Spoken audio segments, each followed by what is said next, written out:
Hats off to Nintendo on what can only be described as a bounce-back year for the Japanese gaming company. The company launched its latest console, the Switch, in March, once again stoked nostalgia with release of the SNES Classic in September, and now caps it off with Super Mario Odyssey, the latest game featuring the iconic character rescuing Princess Peach from the evil Bowser. Arriving in stores today, Super Mario Odyssey has received rave reviews as another great addition to the character's library, with stellar level design filled with nooks and crannies, including lovely retro 2D segments as gamers search for power moons to advance to the next stage. The big addition is a new character named Cappy, a sentient hat that lets Mario move in new ways but, more importantly, allows him to capture other characters, using their abilities, like a frog that lets him jump higher, or flying and smashing through things like Bullet Bill. It is a game that only Nintendo could make, with its trademark bright colors and joyful amusements, and one of the reasons the company retains its die-hard fans. It's definitely been a complete change of fortune and direction, from a business perspective, for Nintendo, said Pierre-Paul Trepanier, Nintendo Canada General Manager, in an interview in Toronto earlier this week. We have had a lot of gaming experiences that have succeeded in the essence of making people smile. At the heart of it, it is very simple universal game mechanics that any kid or kid at heart can jump in and enjoy. As simple as that sounds, there are a lot of factors that have gone into the turnaround, starting with the launch of the Switch, a hybrid home portable console that has been a critical and commercial darling compared to its predecessor, the Wii U. One of the big knocks on that console, despite its great Nintendo-made, first-party games, was its Spartan release calendar, with long gaps between games. Because it didn't sell well, third-party game developers abandoned the platform. In the first 7 months of the Switch, the company has released Zelda Breath of the Wild, re-released Mario Kart 8 Deluxe Edition with new content and new fighting game, ARMS, and now Super Mario Odyssey. The Switch also had older games and several indie games ported to the platform, giving it a much healthier set of games in its first year.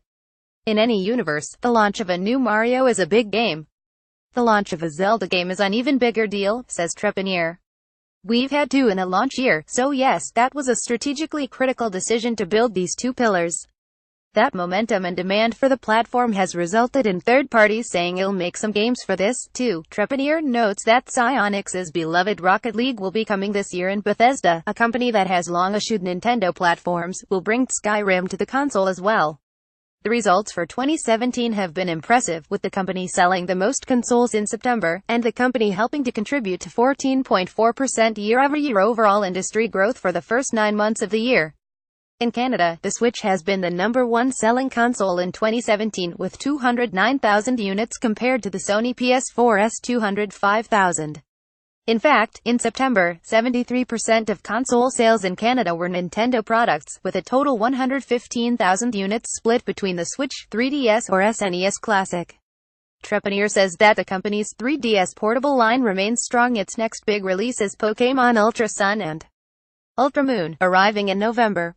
We were wondering what impact the Switch, which is a console you can play anywhere, would have on our portable gaming business. It turns out they are different markets, he explains. Nintendo has also hit lightning in a bottle with its classic line of re-released consoles. Due to shortages of last year's NES Classic, the company shipped 3 times as many SNES Classics this year, and has already announced that another round of NES Classics will be in stores in 2018. Trepanier says the company heard the grumbling from frustrated consumers looking for the product, but gently reminds that re-releases are not the company's core business. Of course, while it has been a good year so far, it's not over. The real competition comes during the holiday season, with several big video games being released and Microsoft launching the next version of its flagship console, the Xbox One X, on November 7th. I did see some numbers that the Switch sold 2 million in the US so far, which is a great start for Nintendo, but I guess the caution that I would throw on that is that with the Xbox One X launching next month, you are going to get some depressed Xbox One sales in the third quarter because they are waiting for the new device, said Lewis Ward, International Data Corporation's Research Director of Gaming and AR/VR. Just because you dominate third quarter, it doesn't mean you will the fourth. In fact, our survey data implies that isn't going to be the case. Ward did credit Nintendo with helping push overall console sales above the 14 million mark so far this year. As for next year, Nintendo has a decent-looking list of third-party games scheduled to come out, although many have already come out for other platforms. But with a strong start, and other developers looking to once again make and sell games for the Switch, Nintendo getting fully back in the game is a good thing for gamers and the overall industry.